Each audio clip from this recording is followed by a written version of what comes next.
Hello and welcome to Chillingham Castle.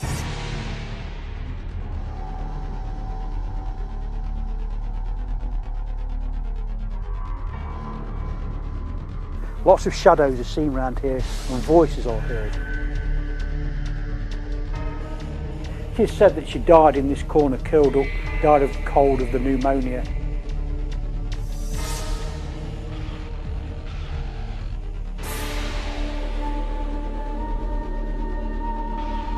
During the night, I was kept awake by footsteps upstairs.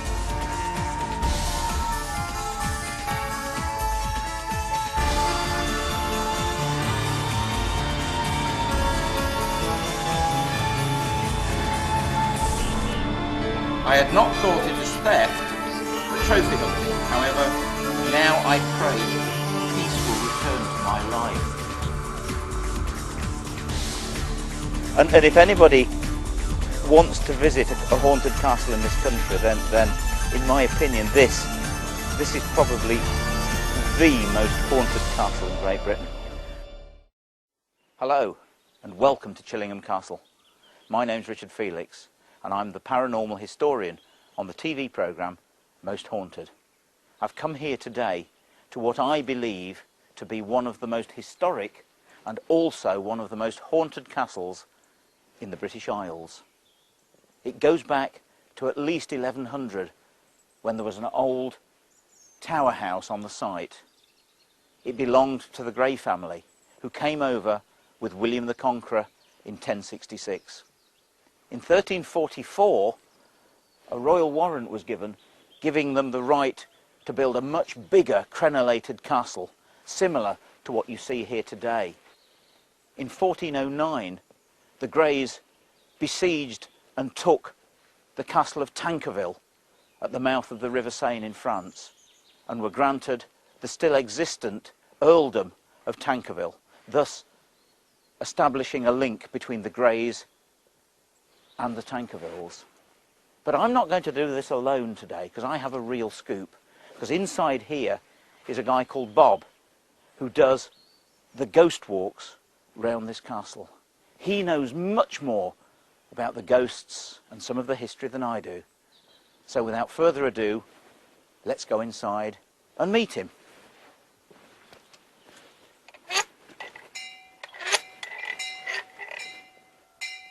Are you there, Bob? Good day to you, sir. Hello, Richard. How are you? Chillingham. Thank you very much. Let me show you round. Absolutely. Now, I'm right that we're actually not going to start inside the castle. No, that's correct. You're going to take me outside? Yes.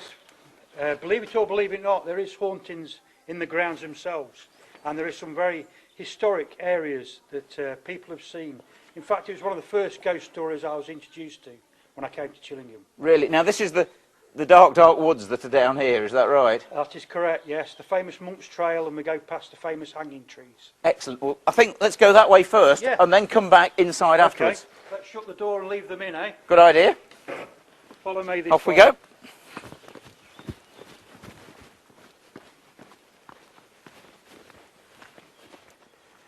Right then, Richard, this is one of the most famous and most, I've got to say, most active stories here at Chillingham.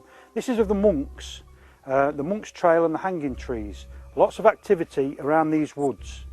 Okay, the old monastery here dates back to Saxon times. They say from the year 900. In fact, that's part of it. that's part of it. Still part Wow. of it. It's a very holy area. The whole of Northumberland are really. Yeah. And what the monks used to do is have a pilgrimage between each holy land or holy place, Yeah. as they ventured off to the famous Holy Island on the coast. It's not far away from here. And what we get, especially on ghost tours that we do here and vigils that we do through the night, is lots of people picking up on the cameras, shadows, movement in the trees, actually having the feeling of being followed. Really? Is quite a big one. And lots of people after the vigils, people, especially obviously people who stay here, come in the night, 2 or 3 o'clock in the morning, to witness these things, and they do catch them quite regularly on their cameras. Really? And so you've actually got footage? Yeah, people have got photographs of shadows actually standing next to me sometimes, which is quite frightening at the end of the night. But these things are quite regular. So in other words, people can genuinely come on a ghost walk here to Chillingham, and there is a possibility that something might happen to them while they're on it. Yeah, it's not every ghost tour, but when something does happen here at Chillingham, it is a time to remember. People do remember it, and it is a feeling that they've never experienced before, and that is a big thing here at Chillingham Castle. It's a great feeling if you're into that sort of thing. Which most people are, but most people get quite shocked by it, because it is, especially the ghost tour, the Monk's Trail, like I say, is a very, very active, and you cannot deny what you see. Well, we better go and do that then. Yes, let's have a further walk down the track. Okay. Yeah. Okay, so this is part of the Monk's Trail, and it's very, very active. Lots of shadows are seen around here, and voices are heard. Really? Yes, definitely. And this is one of the famous hanging trees. This is the first one that we show people. We've had these trees dated, and this tree is 1,500 years old. Woo! And this is originally, when it was just one lookout tower, it had a little perimeter wall, and this was just on the outside of the perimeter wall. Gotcha. Hanging trees were used as a deterrent to keep people away from the castle, and anybody that was caught trespassing just behind the wall or just inside the wall was caught and hung in the trees. Yeah, because we're talking of rough justice that was dished out by the people that lived in the castle, of course, aren't we? The lords. That's right. And they didn't hang you just by the neck. It was by the waist, upside down, by the ankles, by your wrists. Anything that would make you moan and groan and cry and like plead your innocence, if it were, that could be heard for miles around. Because what you've got to understand is all these trees around here have been introduced.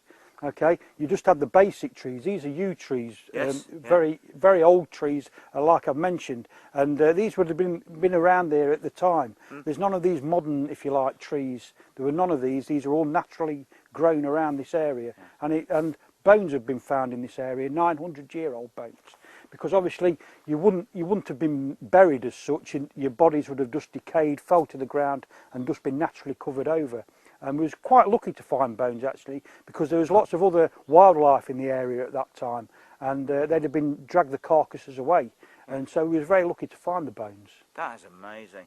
So again, obviously this is part of your ghost walk. Yes, that's right. Pretty different in the middle of the night, of course. Of course, yeah. Yeah. But it's still atmospheric. Oh yeah. Yeah. And lots of people do see things in the day as well as night. You'd be quite surprised. Lots of people see children in the trees. Children used to come and climb the trees and pinch from the dead bodies or the dying bodies in the trees, and pinch out the pockets or the clothes that they were actually wearing.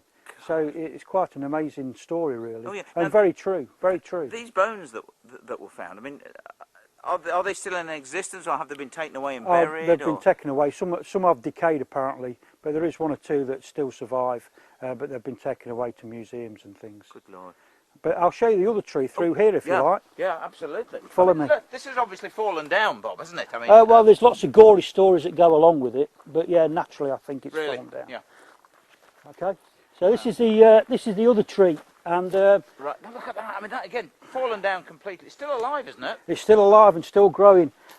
If you stood it up on its original position, you'd realise how long this tree has been lying like this, because it'd be amongst these other trees. And this really does date back from the castle era, and this was a definite hanging tree. These are where the bones were found underneath this tree. Here? Yeah. And these are where a lot of moaning and groaning is heard. People do pick up on these sounds. And like I've said, children running around the branches of the trees is quite a haunting experience. And I've seen them myself, so I can't deny that I haven't. You've genuinely seen things? I've genuinely seen movement in the trees in shapes of children, definitely. Really? Yeah, definitely. So, I mean, of course, tonight we're obviously going out to do a bit of night work. So, things might happen? Things, I hope, will happen. Can't guarantee it. Of course not. But hopefully, I really hope so. Definitely. Fantastic. Brilliant. Let's carry on down here and I'll show you another one of the hanging trees. Okay. Oh, there's more? Yes, there's another one.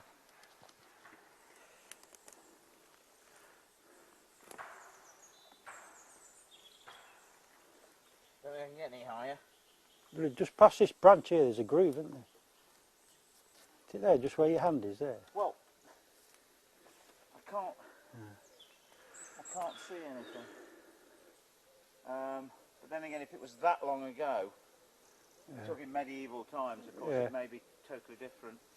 But no. From down here, it does look like. I mean, but what I've done, Bob, I've just literally gone up to have a look, because we did do a programme once where we found grooves on a hanging tree in Scotland. And I'm looking to see, because this is obviously the bough that they'd be hanged from. Yeah. This is the biggest and the thickest. But if it was in medieval times when it happened, the tree will have changed so much. Yeah. I can't, unfortunately, see anything, but I'm a bit disappointed. But this must have been the bough that they were hanged on. Yeah, I mean, this is where a lot of the local people call this the hanging tree of Chillingham, because this is where they see a lot of the bodies hanging from here. And in fact, we had a great orb caught against this tree, and in the orb you could see an image of somebody standing round here looking up. You could see 2 feet actually dangling from this branch. You're kidding? No, so that was quite a remarkable time. Yeah. And I mean, the other thing is that the pathways all converge. There's a pathway there, pathway here, one here. They all seem to converge. So this is almost on the crossroads, isn't it? That's right. Which is the right sort of place. And this is where a lot of the shadows of the monks are seen, because we believe that the monks would have been a bit more direct from the actual the monastery where they were. They'd have walked a bit more direct this way. And in fact, it was known that a lot of the monks used to peel themselves off and help chop the people out of the trees and set them free. Really? Yeah. So they used to get into a lot of trouble with the castle about that as well. Yeah. So that is seen a lot. But just further down here, we have a mass burial ground that is quite an atmospheric place. Right. Do you want to join me there? I'll put my coat back on and have a look. Yeah, let's go and have a look. This is the end of the Monk's Walk, Bob, but I mean, there's a special area here, of course, isn't there? Yeah, there's lots of unique areas in Chillingham, and this is one of them. It's one of the scariest ones for me personally, because it's a very, very strong atmosphere about this place, and they believe that this was a mass burial ground, because it's not known how many people were actually killed, slaughtered or murdered here at Chillingham Castle. There's loads of figures I've been given over the time I've been doing this: 25,000, 30,000, 40,000.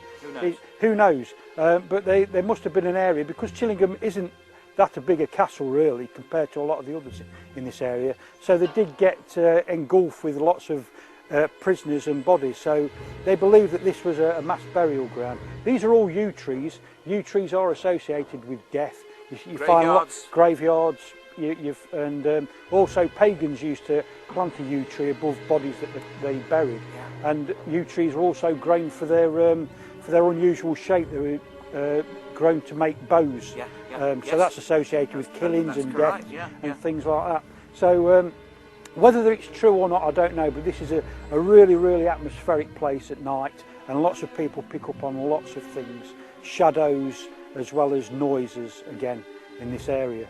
So, and I think it's because of the freedom that you've got of walking around here that it's very, very a common place for people to come and find spirits and look out for spirits. I mean, the fabulous thing about Chillingham is its incredible bloody history over 1,000 years. That's right. That's the stuff we can prove. Yeah. But what we can't, unfortunately, prove are the ghost stories. That's right. But the two go so well together, don't they? That's right. Ghosts and history make an incredible place. That's what this place has got. That's right. Chillingham Castle in its day was classed as what we class our most notorious jail or prison. You know, if you was coming to Chillingham, you knew you'd never be seen again. Really? So that's one of the famous sort of lines of Chillingham. You know, it was a notorious and horrible place to come to. Yeah, and you wouldn't come out alive. It's very, very. We have never heard of anybody coming out alive. One or two have tried to escape, but never made it. Yeah, you never come away alive. Definitely. And that's why there's so many of their tormented souls still in the castle. Exactly that, and why it's a mystery where all the bodies went. And like I say, some of them are probably here where we're standing now. So this is the end of the outside bit. I can't wait to get inside. There's more inside, I can assure you. We'll go this way. Okie dokie. So we've finally made it inside the castle, well, at least inside the courtyard. I presume it's even haunted in here, is it? It's haunted everywhere. The famous story at Chillingham is that every brick of the castle is haunted, because every area has its story. And in the courtyard, mainly what happens in the courtyard is voices and things being heard more than things being seen. Right. People hear children playing. Children have a big influence here at Chillingham. Children are heard a lot and seen a lot at Chillingham. For a story that I'll probably tell you later on. But the courtyard, everybody who comes to Chillingham always has a feeling of being watched in the courtyard. That's one of the strongest ones here at Chillingham. Yeah. It's a really big thing. People sit around the benches in the courtyard just to have that feeling. Really? Well, people that are sort of staying overnight, doing vigils and all that sort of stuff, to come out here and well, we'll have to try that later. Yeah, see what we'll try all these things. Yes, later. of course. Yeah. But we'll venture off up into the Great Hall and through those lovely old doors. Through the lovely old doors. Okay. Let's go. And this is leading to the Great Hall. This is up to the Great Hall with some really interesting stories, as well as true stories. Right. It's not been open for a bit, has it? Wow. So we're in the Great Hall. When's dinner being brought? Yeah, well, you can have dinner any time, Richard. But I think it's important to tell you a few of the things that happen in the Great Hall here. Yeah, please. What you get is this is where the castle gets very mysterious, because in its time the Great Hall was a number of things. That is part of the original tower that's behind us here. Yep. And over on the other side is obviously the second tower to be built. Right. And what you had between the two towers was a walkway where the soldiers patrolled. Okay, so it's not unusual for people to see soldiers actually patrolling up and down with the weaponry and everything. Even horses have been heard in this Great Hall. And also you get the mixture of people having fun, enjoying themselves, having a laugh, having a meal, like you're wanting at the moment. You know, and seeing great big pots, roasts on the tables and things. It's not unusual for people to pick these up. So you're getting echoes from the past? All the time, from different eras. And that's why Chillingham is voted as the most haunted place, because you've got that much history although it is a very big room, in a small area in a way of history.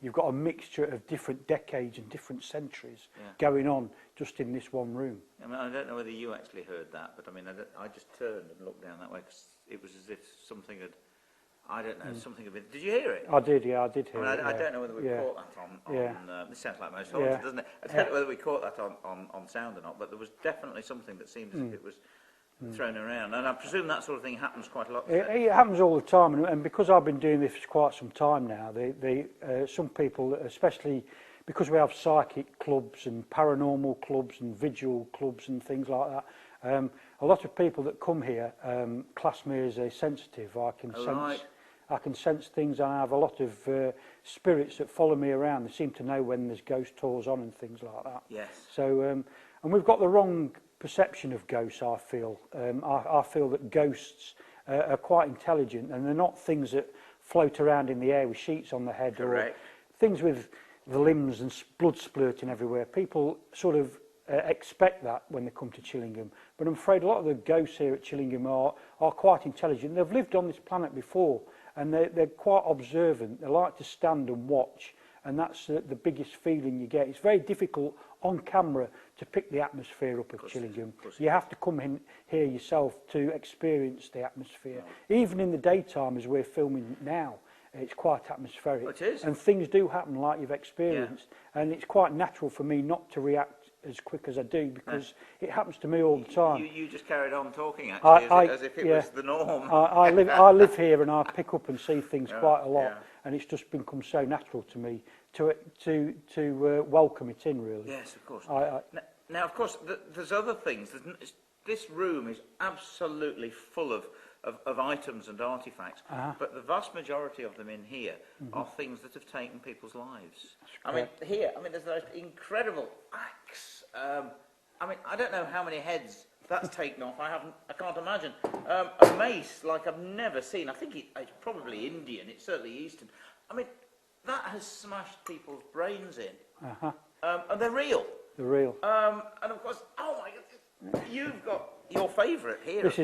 This is my favourite, and probably underestimated when people come here, because obviously, especially children, love to see the weapons and what it can do to people. But this is called a priest, and it's made from lignum vitae wood, and it's one of the densest woods you can get. Right. And Priests used to go around after a battle to anybody who was beyond help, because obviously in them days we didn't have the ambulances that we've got now.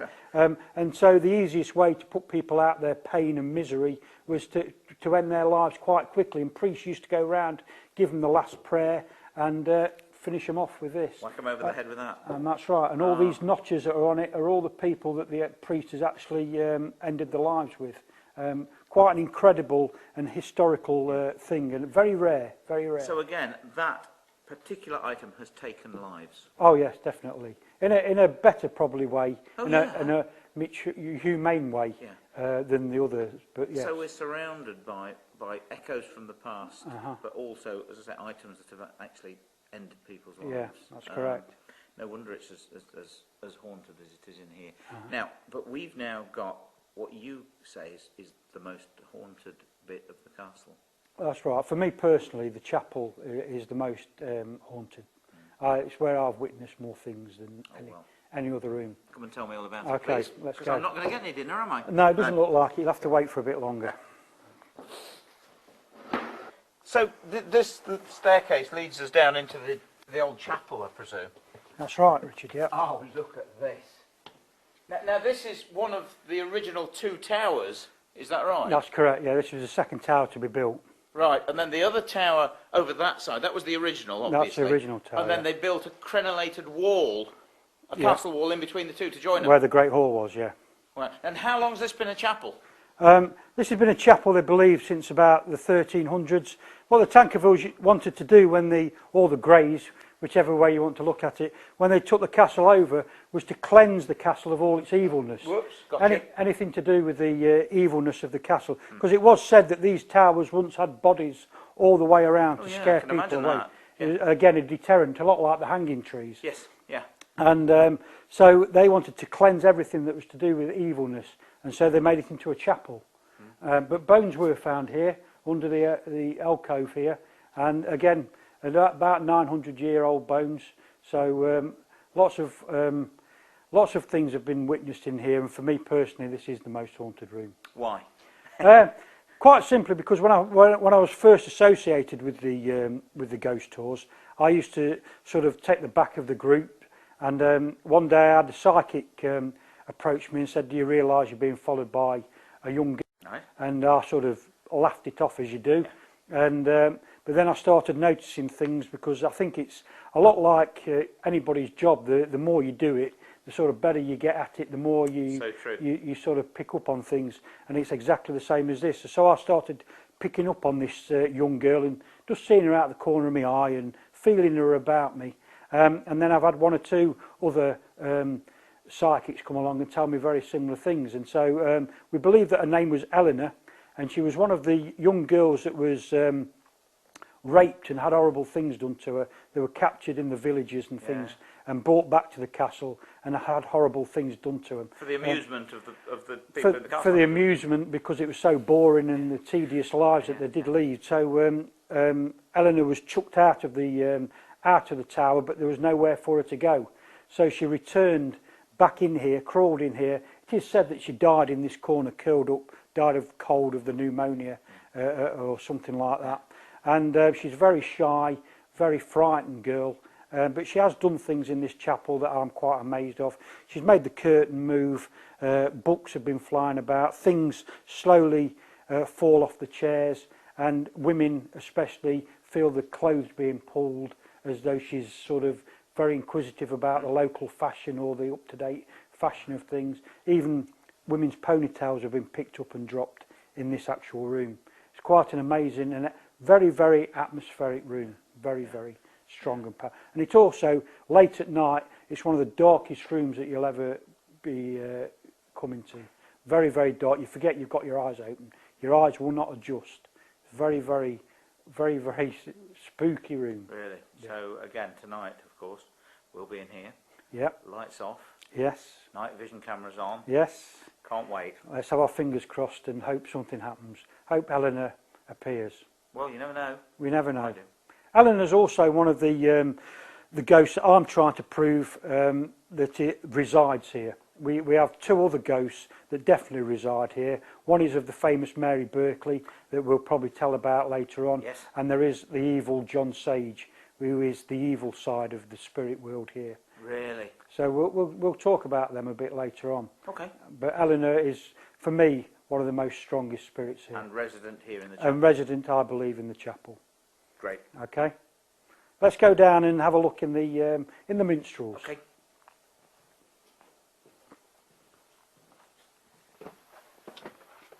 Right, now we're actually passing through the outer wall, are we not, Bob? Here? That's right.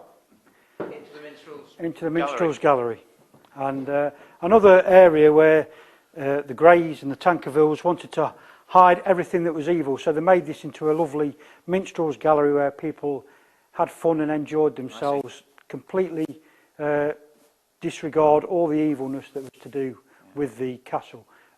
This was an outside wall at one point, as you can tell by the little turret above there. Yeah, like a sort of arrow slit up there, isn't it? That's right. And this is where the area where they say there was lots of bodies hung. Yep. Hung along on the here. outer side of the on wall. the outer side. Yeah. As a deterrent to keep people away, or to show how powerful the place Similar was. thing to quite honest what farmers do when they shoot crows, hang them up in trees. That's right. It's a similar sort of thing, isn't Very it? As you similar. say, a deterrent. And the Tower of London, they used to chop the heads off. And stick the heads on spikes, correct. Exactly the same as that. Yeah. So, yeah, not a very nice area. Lots of psychics that come here don't like this area, this little balcony. They sense a lot of evilness and torture and killing around this area. And one of my most memorable experiences, if you like, was on a ghost tour, standing on this actual balcony, and everybody in the ghost tour looking to my right and seeing a great big black shadow standing next to me. You're joking? No. And that was quite haunting in itself, because everybody in the ghost tour saw it before me, so it wasn't like I was making it up. Everybody saw it before me. I just looked to me right and, whoa, what's that? You saw it? Oh, yeah, right next to me here. And I sort of went, whoa, like that, looked away, and as I looked back, you could see it just disappearing. Oh, crikey. Yeah.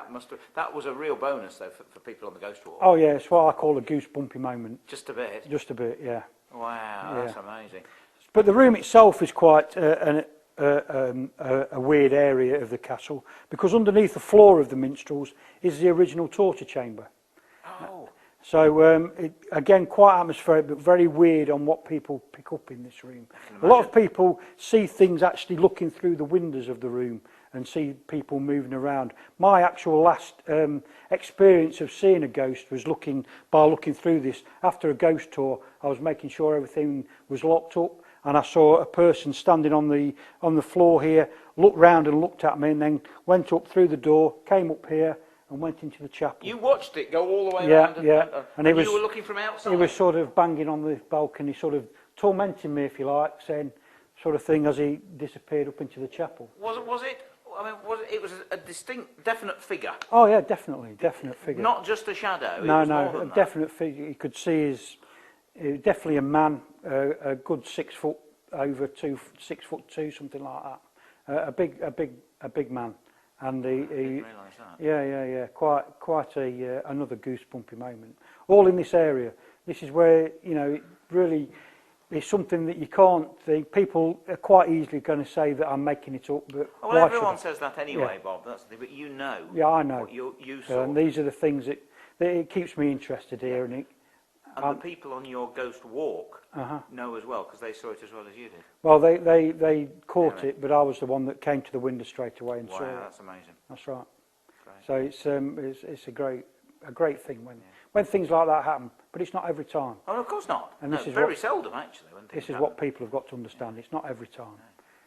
Now where? Well, we can go down into the room itself if you like, and I'll tell you a bit more. Okay, lead on, Macduff. Just listen to that door creak. Have you got lots of them? We've got lots of them. No matter how much time we oil them, they still creak. That's what you need. But I mean, you would never think down here, the lovely tea room, people just come in here and enjoying themselves. They don't realise, of course, what went on under their feet. That's correct. And you can tell by the different levels. There used to be a roof on here, and this was probably where there was smaller cells, probably where the windows are, where they kept the prisoners before they actually took them down into into the torture chamber. Which is directly underneath. Which is directly underneath here, and this is why the Tankervilles built this fireplace here, because they wanted to block off the main entrance, if you like, down into the torture chamber, so they deliberately put a fireplace there, because there is already an original one at the back there. Of course, yeah, and we use that more than that one, to be honest. They're both working though, are they? They both work, yeah, but we use that one. That's quite amazing to have two huge fireplaces like that. That's right. But you're going, that wall was completely plastered over and completely hid everything about what went on before. I see.